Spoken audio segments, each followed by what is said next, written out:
Christmas trees. So that's the class, but we'll just leave it open to kind of any questions you guys have. We'll just kind of, since it's just us friends, we'll leave it pretty open.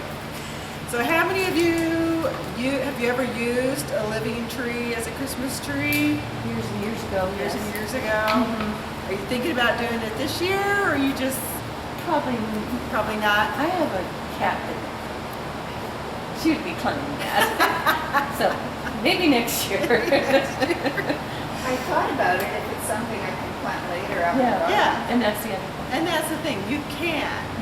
A lot of people, because they are living trees, to move them inside and outside can be a little stressful on them because they're going from a nice environment they like, which is right now the coolness, and they like that. And then the problem is you take it inside and your house is nice and warm and toasty for you, but the tree's not as happy with that. So there are some things you have to take into consideration when you're using a living tree inside. Mainly is the length of time that you leave it in there. We recommend no more than 7 days. Oh, really? And I would say 5 would be preferable. Because what happens is you bring it inside, it's outside where it's happy, you bring it inside, it goes, okay, this is okay, I kind of like the warmth. So it kind of adjusts to being inside and being warm. And the problem is you take it from being warm now, and then we take it back outside where now it's cold again. So it has to readjust from being cold, warm, cold. And that's just very kind of stressful on them. So we recommend no more than 7 days. In my opinion, 5 would be the max that I would do it. So options you can do, and a lot of people do this, they'll get their tree, they'll bring it up on a deck or a porch or by their front door, and they'll decorate it there. So they'll put the lights on it, the garlands, and ornaments that can handle the cold outside. They'll leave it there and then bring it in for a few days right around Christmas. So that's what I would recommend. Some people do bring them in and leave them longer, but I think if you're going to spend a fair chunk of change on a tree, you want to keep it as healthy as possible. So decorating it outside, and if you've got a cat, you can decorate it outside and enjoy it from a window or from a deck, but you definitely don't want to have it inside all the time. When they are inside, they still need water, so you would have to get some kind of saucer under it, or something to protect your floor. The best way to water them is with ice cubes, because it's a nice slow melt. So it's just gonna, the ice is just gonna slowly melt, and it breaks down and waters the root. And it's just an easy way to water than trying to put water on it that flows out of the top. And so using ice cubes is a really easy way. Does that kind of cool the roots? Probably helps cool it too. Okay. Definitely. Mm-hmm. The other thing, if you have it inside, do not put it near a fireplace. Mm-hmm. Do not put it near a heat vent. Even a hot window is going to be hard for them, because if you have it near a window where that sun is coming through, and it really heats up, especially in our Arizona sun. So keep it away from heat sources. You want it in a cooler part of the house, most definitely. So those are some considerations to have if you're going to be thinking about using a living tree. I have two spiral junipers out in front of mine, 2 Spartan junipers that are spiral shaped. And I love putting lights on. They sit in front of my garage. So I put lights on them every year, and a little bit of garland and that kind of stuff, and make them fancy. So that's, a fun way to use your landscape. You can use it, decorate your house, but it's not bringing it inside where it's a little more stressful. But it is, if you're going to be landscaping and you want a tree in your yard, by all means, go ahead and use a living tree as an indoor tree, Christmas tree. Just follow the precautions that we talked about. Otherwise, you'll have a very sad tree. The other thing is, when you take it back outside, if you've had it inside for 5 to 7 days, what you don't want to do is throw it right out into the cold. you need a transition space, whether that's by your front door under an eave, a back deck where it's a little protected. You need to leave it there for 3 or 4 days, and then you can either plant it in your yard, wherever you think you want to plant it, or you can leave it in that bucket if you don't want to plant right now because it's cold and you're like, yeah, I don't think so. You can certainly leave it in the bucket or the container. It will be fine. You do need to water once a week. Have to water your containerized plants once a week in the wintertime. If we get a lot of snow or rain, sometimes you can skip a watering, but be aware, sometimes those trees fill that bucket so fully that the rain goes like this, or the snow goes like this, and it's not really penetrating into that bucket. So I still recommend, even if we get a good rain, just go out and water it anyways.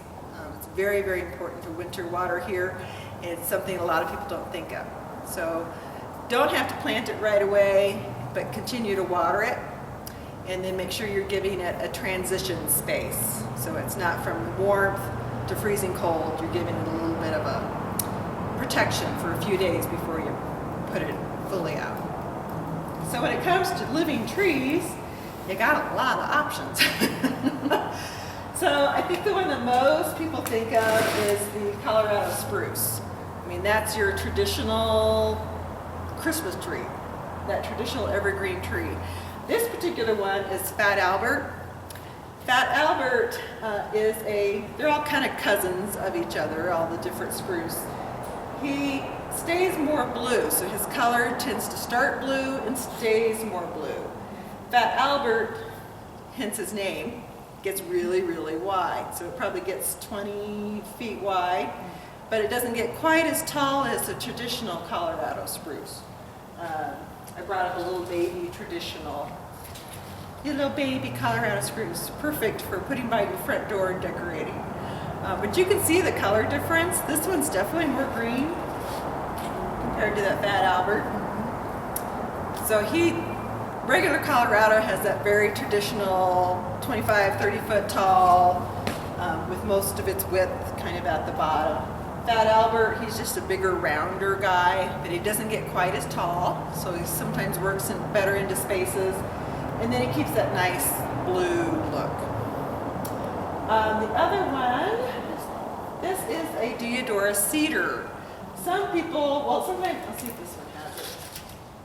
Sometimes we get them in tag and it'll say California Christmas tree. I have no idea why. But it is a terrific evergreen for our area. It is very, very drought hardy. Diadora Cedar.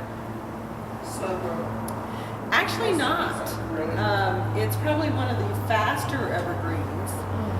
Probably a good foot and a half a year, maybe more if it's in a really happy spot. This guy gets big.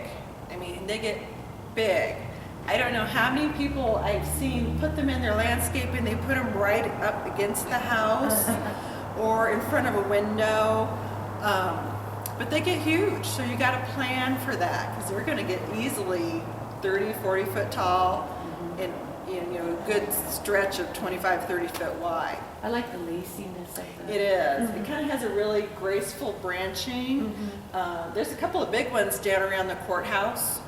I mean, you can't even, a lot of times you don't even see them because you can see them this time of year, but in the summer when all the elms and other trees have leaves, you don't notice them as much. But I think that statehood tree, the one that's, what would that be, the northeast corner, that one is a Diadora Cedar, and it's huge. What about pests, as far as insects? Scale and that? I've never really seen scale on a Diadora Cedar. I have seen ciliads or aphids every once in a while. I've never seen bark beetles or any borers tend to get into it. So it's a very disease-resistant tree. Just a really, really nice, very drought hardy. It's one of those trees that's just not going to suck a lot of water up. It doesn't like to be overly wet. So it's a terrific tree put into our area. It makes a great privacy screen because it is faster growing. Do they get nice and full around? They do, yeah. They kind of get that conical shape with a real graceful branching. It kind of weeps a little bit. probably one of my favorite trees. The main thing to think of is space. Space, yeah. You're lucky. This is a white fir, and they're a little bit harder to find. They're actually kind of a native for us, but they are a little bit hard to find, and they're going to do better at the higher elevations. So Prescott, the Mountain Club, Thumb Butte, First Trails, up where that elevation is just a little bit higher than some parts. It's not one I would probably put in Prescott Valley or Dewey. It might live there, but it's not going to be happy there. So white fir, it also gets a nice big tree. It's actually very pretty. It's slower growing. It's kind of in that fir family, so it's a little bit slower growing. They're again very drought hardy. I mean, it's going to need consistent water, but it's not a water hog at all. And it likes very good drained soil. That's the main thing with it too. But pretty little tree. You can see the coloring on it. It's just really nice. Something different if you've got, the blue spruce and you've got the Diadora, you've got the autumn or Austrian pines. Something different to put in. Very nice. This one. This is a cool little tree. This is called a Tannenbaum Mugo pine.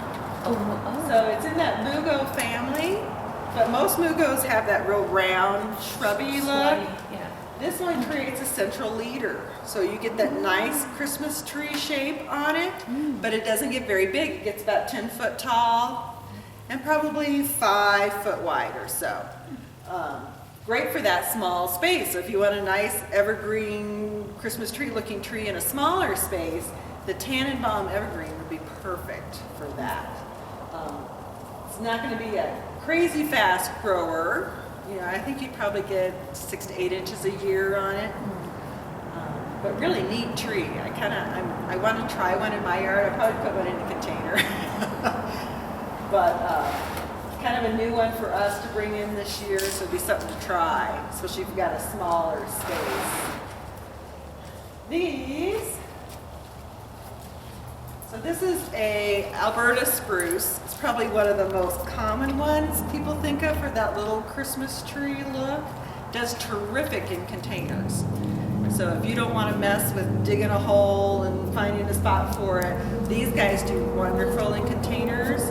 Very slow growing. I mean, inches a year off of it. So when you see one that's this size,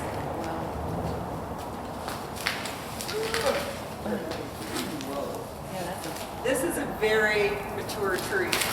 Oh, So they top out about 8 feet, I believe, 6 to 8 feet.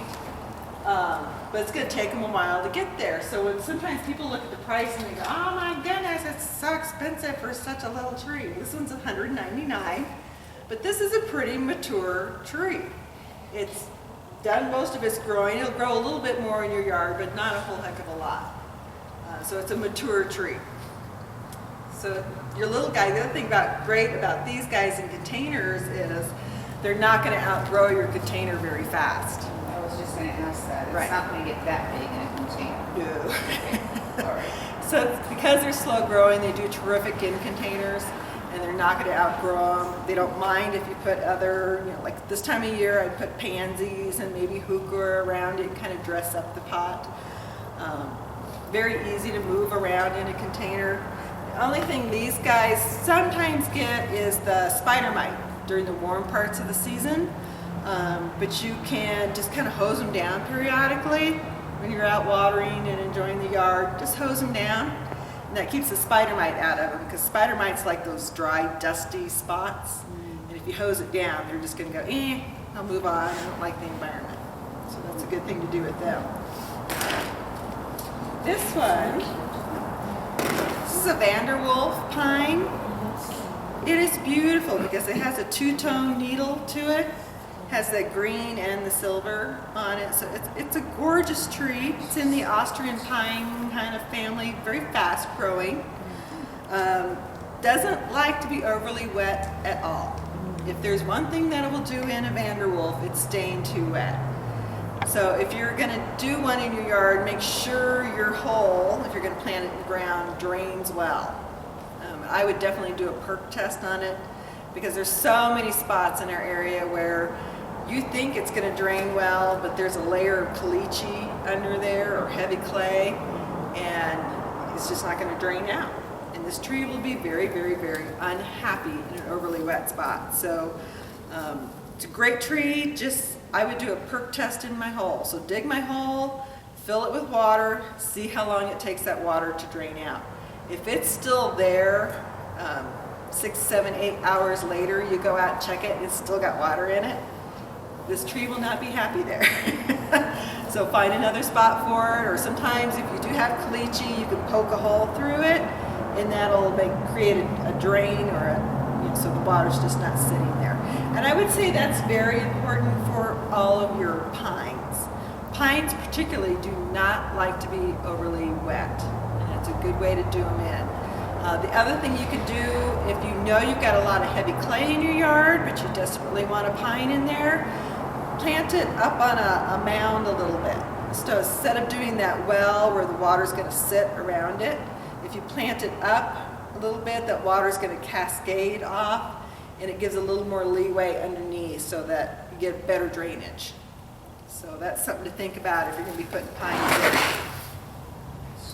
This is a pinyon. This is a cousin of our native pinyon pine that we have. This is a single leaf pinyon. Very slow growing tree. Very slow growing.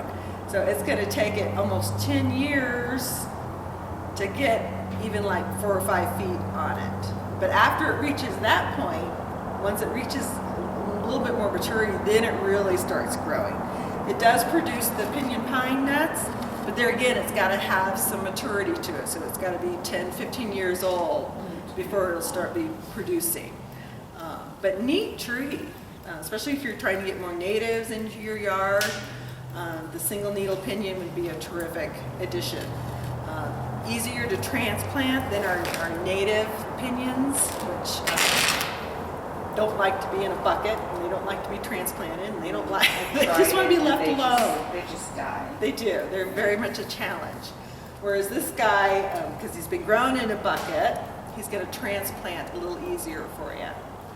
So if you're into natives, he's a good one to go with.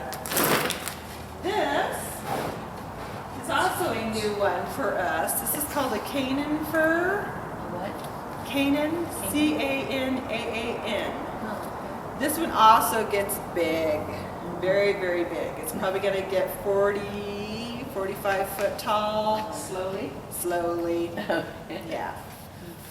But just a real pretty green. I really like the needles on it. Really Just- short needles. Yes, Yeah. very short needle, but actually very soft. But very slow growing, but just very pretty. I think it would do excellent in a container for a while. You know, if you wanted to grow it in a container and then eventually put it out in your yard, I think it would do very well with that. But this is a newer one that we brought in this year too. It gets nice and thick and bushy. And Yes, yeah, it's going to be a nice full tree. Another one to use for a block, other than the fact that it's a little slower growing, but it would make a nice screen, eventually for anyone. So that's a newer tree for us as well. There's another one which I forgot to bring up called a Black Hills Spruce. Kind of similar to this in that it has very green needles and short needles. Do you have one here? I think, is that one over? I think that might be one over the, see that big one on the edge there? I think that's a Black Hill Spruce. Very, very pretty tree. Yeah. Is it? Slow grower? Yeah. Well, you probably get 5 to 6 inches a year I'm on it. not 40 anymore. I like to see it grow before I... That's where you start with the bigger tree. Yeah, I get as big as I want, as I can. The Black Hill Spruce is another really nice tree. And the other tree I didn't bring in is a, starts with an N. Norway Spruce. I knew it would come to me eventually. I only had 2 cups of coffee this morning.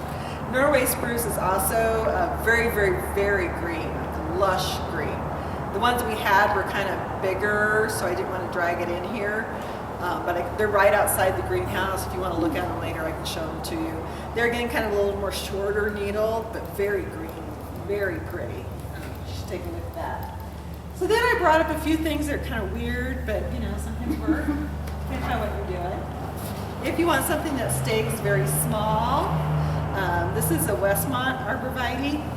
I just kind of like the shape of them. I know it's more round than Christmas tree. But I thought he was cute. It can be cute. A few ornaments on it, some lights run through it, and they're going to stay small. So if you have a spot that you just want them to stay small, or a container, Containers. be terrific for it. Yeah. Like this. And wouldn't that be pretty? Yeah. This is a lavender. It's lavender. Yeah. Smells so good. Of course, they've shaped it to have the form. It won't always stay this, you know. It's great for the holidays if you want something inside on your table or a counter or a kitchen. Just very sweet little things. And yes, you can plant it outside. It would be winter hardy here. Of course, it's, you know, come next spring when it puts on its new growth, it won't have this cute little Christmas tree shape, but you'll have a great lavender plant. So just something to decorate with inside. You can even use them outside by your front door. It would be It'll all right to fine. have it in the house where it's warm for Yeah, there again, I would transition it outside. Yeah, you wouldn't want to just go from inside to outside, but you could transition it. And the cousin, the rosemary. There again, they've shaped it to have this. It smells so good. But terrific to use inside to decorate with, or the front door. And yes, it's winter hardy for here. It's actually an evergreen in our area, so it's a nice little one to put in. It won't maintain its shape after a few seasons unless you keep it trimmed that way, and then it will. But great for now. Well, this is a boxwood. So this one also has been topiaried. You can see they've taken it and shaped it, so it's got a nice kind of Christmas tree shape to it. But something else that you could bring it inside for a few days. I wouldn't leave it inside very long.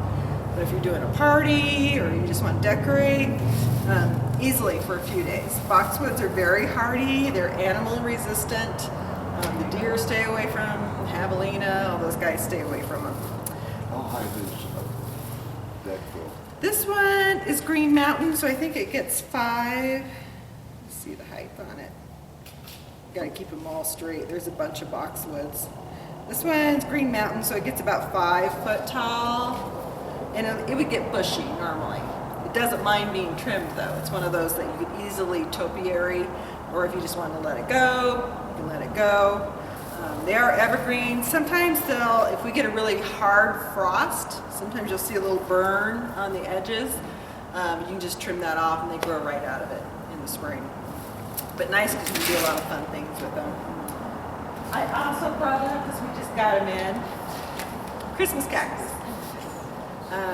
Terrific plants. You know, it's funny, you talk to some people who, I have my great grandma's Christmas cactus. I'm like, oh my gosh, these things live forever.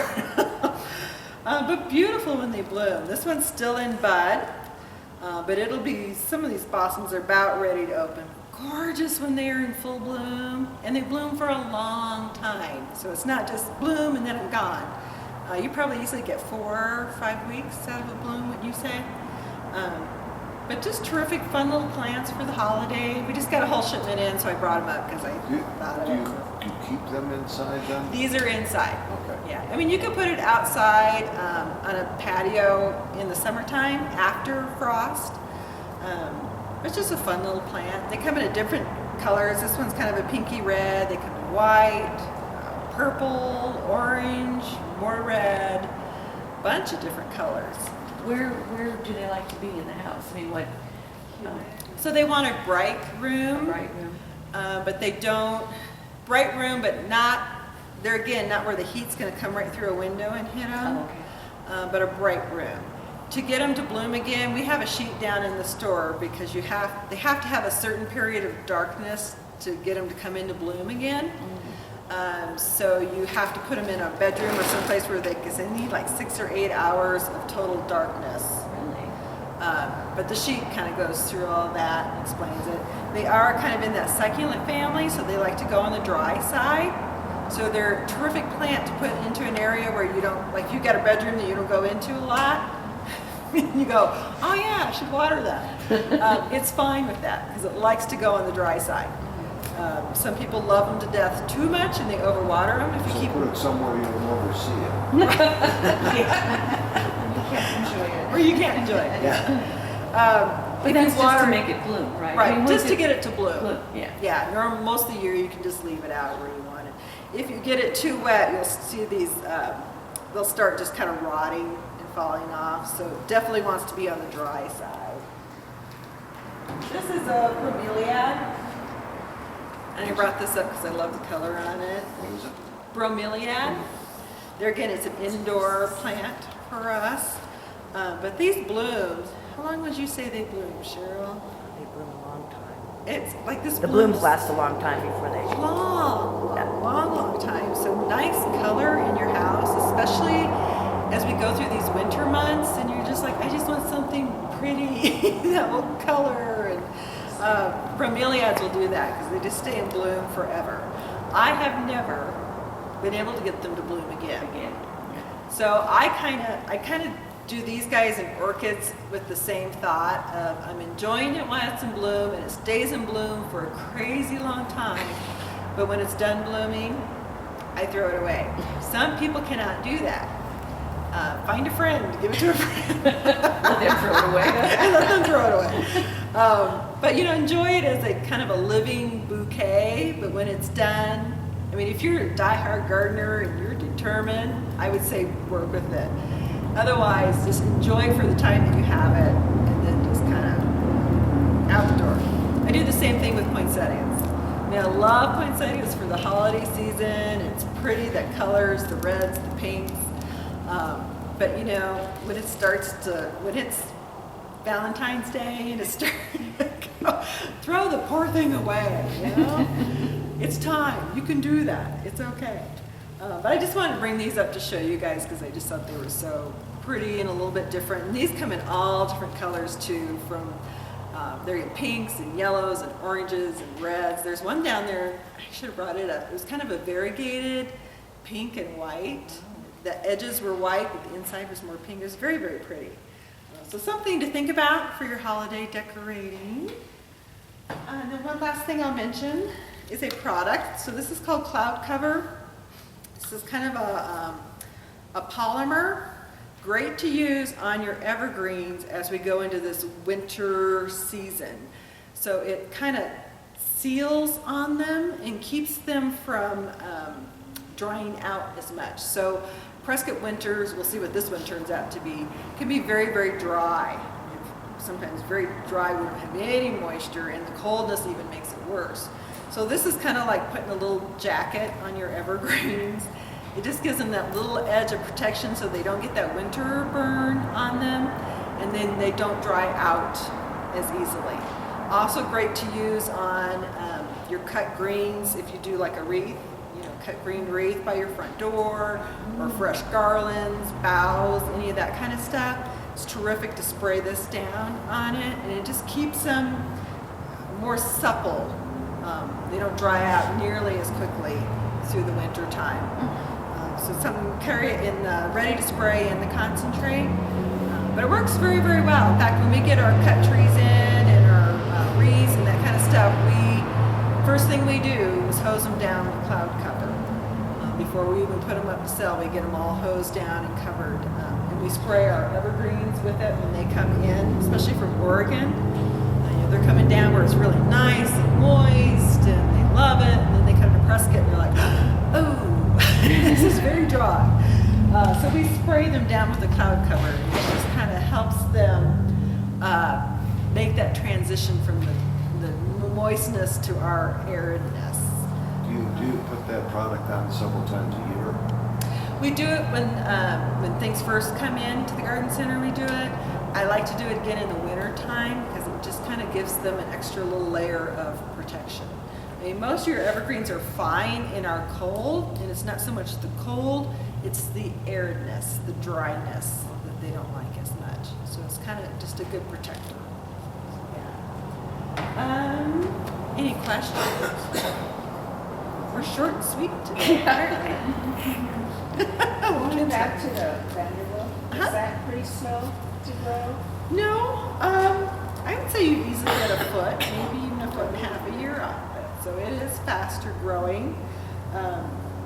The other one would be similar to it, would be the Austrian Pine.